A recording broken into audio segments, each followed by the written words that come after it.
Hi guys, it's Floral Fanatic Mama here, and lots of you wanted to see how I do my son Finley's G-tube feeding. So I am going to show you now how we do a feeding for evening time right before bed. So I'm going to turn you guys around, ignore my messy house, my messy face, my messy hair. You've gotten like the 2.0 version of me so far. Now you're getting like the normal hot mess Amy. Okay, so I think I've got you guys pretty well situated. What's on? Oh, here. Thank you. You're welcome. Okay, so to get things ready, I take his medications first, and I'm going to get some warm water. Ignore all the dirty dishes that I have yet to do.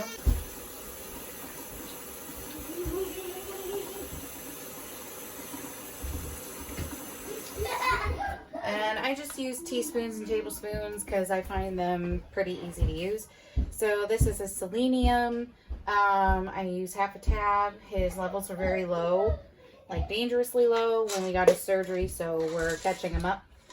And then we got his melatonin that he takes before bed, and he takes a quarter tablet. This actually dissolves nicely in the water. The selenium does not dissolve as nicely. And then I'm going to put together his 10 cc syringes. And I'm going to mix this up and pull it through the syringe.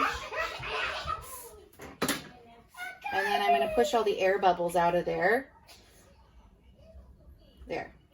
And I usually just like to put it in a container with all the extra stuff. And next is selenium. This doesn't dissolve as well. It sometimes clogs. It's really fun, but it is what it is.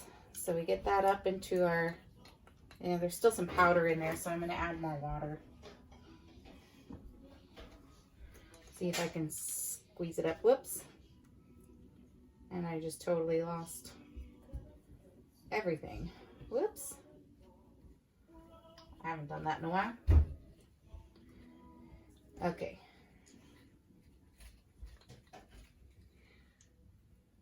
Okay, good enough.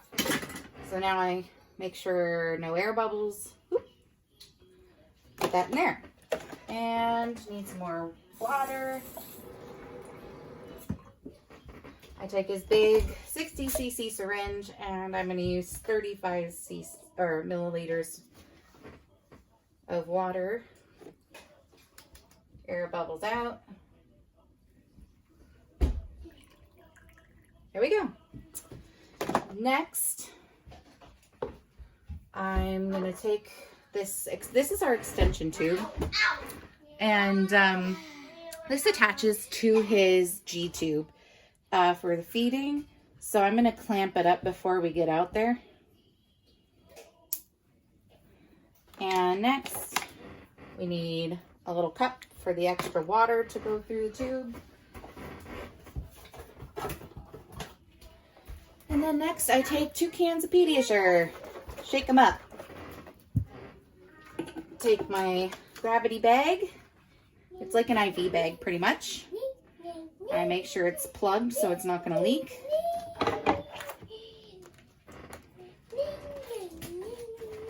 And then I pour the Pediasure in there.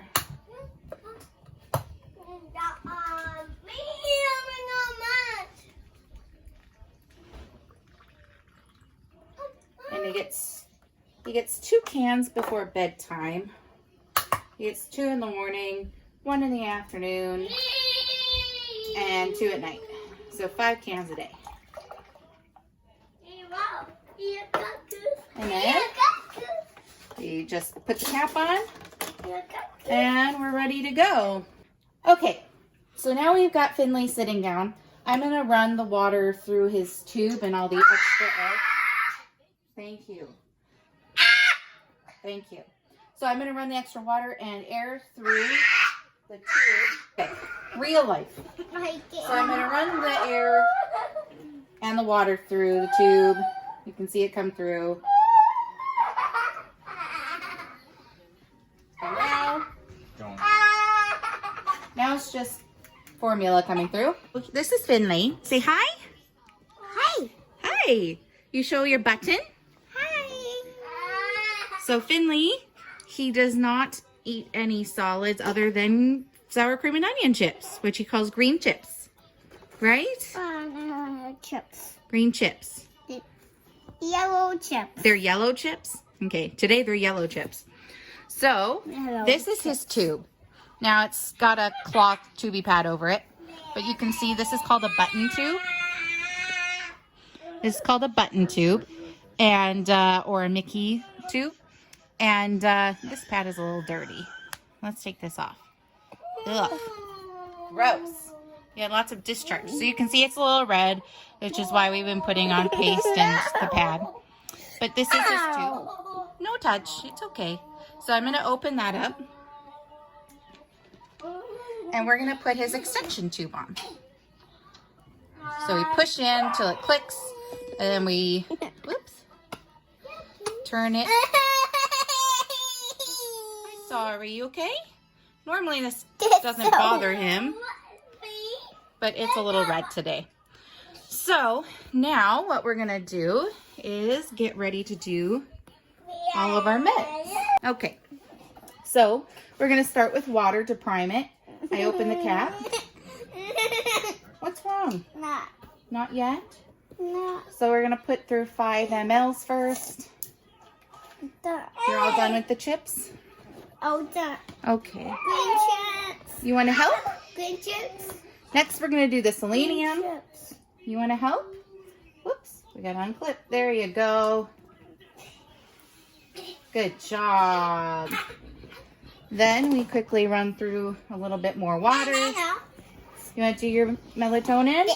This? This? Okay. This one. This is a melatonin. Now we push it. Whoa, that was fast. Okay. Now, Finley, What's it? you push through to the 10. Good job. We did 10. All right. So now he's got all of his meds and he's got all the water priming. And we're going to do the formula now. So we connect our gravity bag. We unclip this. And now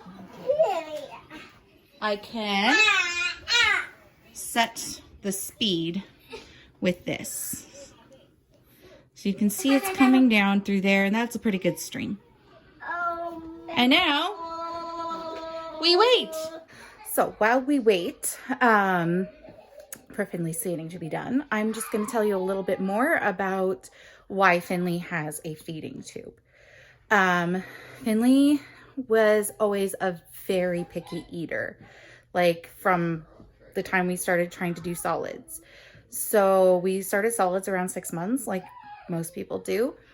And Finley would only take certain purees, like the most smooth purees only. Like he would not take the ones that I could find in Canada. They were too chunky. So I had to go down to the States and buy Gerber purees from Target because they were smoother and they were the only ones he would take. It got worse as we got into more solid foods. So he would take certain mini organic pancakes from Target. I had to go to the States for those. He would eat like my mom's macaroni hot dish. He would eat maybe like macaroni and cheese. He would eat oatmeal. He would eat graham crackers. But we had literally only a handful of foods that he would eat. So he was always fussy, and it was hard to tell any rhyme or reason. And it just kept getting worse. We kept losing things. And he was diagnosed with autism just before Haven, our 2-year-old, was born. And at that point, we had lost everything pretty much except for like French fries and potato chips. And we had him on Pediasure. We did apply to have that covered by disability. They wouldn't cover it because he was not failure to thrive, because I wouldn't let him lose weight. I put him on Pediasure right away, and thankfully, we were really thankful he would take Pediasure. So we were on Pediasure for at least a year and a half, and that's why I started extreme couponing, because we couldn't afford his Pediasure. He was going through at least a pack, actually more than a pack a day. He was going through like 6 bottles, and the Pediasure brand came in packages of 4 bottles. It was very expensive. It was costing us at least like about $100 a week to feed him, just with Pediasure. So it was very expensive, but I managed to do it for free after I learned how to coupon. So we were on Pediasure, and he would only drink Pediasure. After a while, we lost the French fries, we lost the potato chips, we lost everything. And so for over a year, we were on nothing but Pediasure.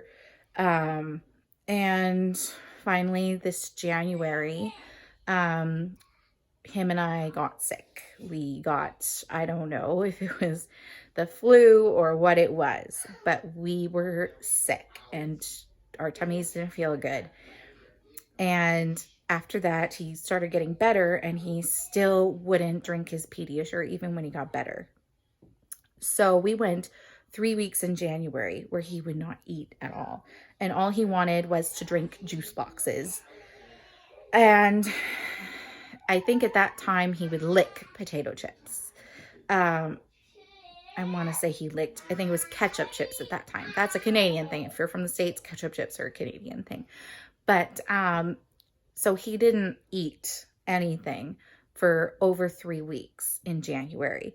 I got lucky, and we were at the eye doctor's, and he wanted a juice box, and I didn't have one. And I said, look, I have some Go and Grow, which is basically Pediasure. I have some Go and Grow, and I have, a straw from McDonald's. Do you want a straw? And he kind of looked at it, and so we tried it, and he started drinking it through the straw. And that's where we went, where he became brand specific with his Pediasure, or shakes. He would not any longer take Pediasure brand. It was only Similac, Go and Grow, and it was a McDonald's straw. We went through a lot of McDonald's straws. And so we went through that for about 4 weeks, and he got sick again. And then he wouldn't take it at all again. And we tried everything to get him to take it. Different cups. I went to the store, let him pick out a cup. Just wasn't going to happen. So we lost the Go and Grow then. And he went 6 weeks before we finally got in for his surgery for a feeding tube. And that was in the middle of all the COVID stuff going on, which is still going on. But they were canceling surgeries, and they weren't going to get him in. They thought we had to keep doing official quarantine for 2 more weeks, even though we had been home all the time. We broke quarantine to go to the doctor for blood work for him, because I was concerned that his levels were going to be dangerously low, and they were dangerously low. And they called us saying, call 911 if he acts like this, and let's redo this blood work just to make sure. And they didn't even send us to the ER. They didn't say, let's go do this surgery. They said, just watch him. And I wasn't going to wait for my kid to have a seizure and, or worse. And so I was able to call our MLA, and he was able to fix things up for us. And we got in the next day to get into surgery. So, yeah, that's fun. But we've been so thankful for his feeding tube. The second time around when we lost the Go and Grow, he would drink orange pop. He didn't want juice anymore. And he would lick, and then he went on to actually eating the sour cream and onion chips. But that's it. And so he'll still have some pop. Mom of the Year award over here. But like when your kid is autistic and won't drink or eat anything else, you literally give them what you can. And it's obviously limited now because he gets his nutrients and he's going to live through the feeding tube. But yeah, so it's been quite a crazy journey this year. It's been a crazy journey his whole life, but especially this year. But that's why we have the feeding tube. So it's been a huge blessing. He's gained weight. He's grown out of clothes that he was in for a really long time. And he's just happier overall, and he can handle things a lot better. So I'm just excited for the world to go back to normal so that he can hopefully go back to daycare or he starts school in the fall. And I think it's going to be great for him because that was basically his therapy. So why don't we go check and see if his feeding is done? All right, so we're all done. You gotta sit. You gotta sit. We're gonna do your water. Just a minute. You can have it a minute. I'll share with you. Thanks. Okay, so last step is just making sure I put the tubing up here. It's hard to see from where you are, but I make sure that all the formula has gone through the tube. Whee! And then I clamp it. And then you take this off. Ugh, it's hard, isn't it? Got it. And now we push through the last bit of water. You get it? Ugh, you did it. Now we clamp it.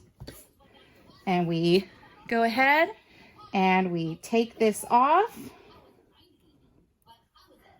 And put that lid back on and all done.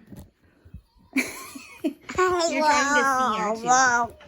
And then now we have to make sure to clean everything. Sorry for my super messy sink, but I'll show you the cleanup process really quickly. So I just make sure that the syringe is open and I drain it right there. And then we take the extension tube and unlock it, unclamp it, and the water will all run through. And let the water rinse it out. Put it in there. Next, we need to rinse this gravity bag. So,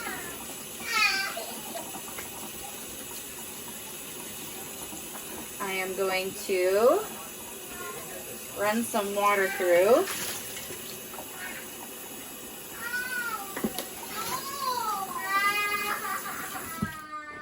And then I just hold the bag way up so that it can run through.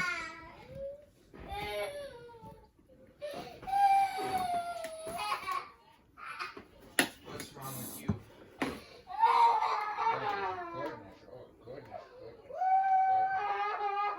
What is wrong with you? And then What is wrong with you? I've got it all hung up to dry right there. So it's all rinsing out. Anyway, thanks for hanging in there with me through this, especially with the sad children ready for bed in the background. Anyway, I hope you enjoyed this video. If you enjoyed it, please like my video, comment, subscribe, comment if you can relate to this in the background. Anyway, have a great day and we'll see you later. Bye.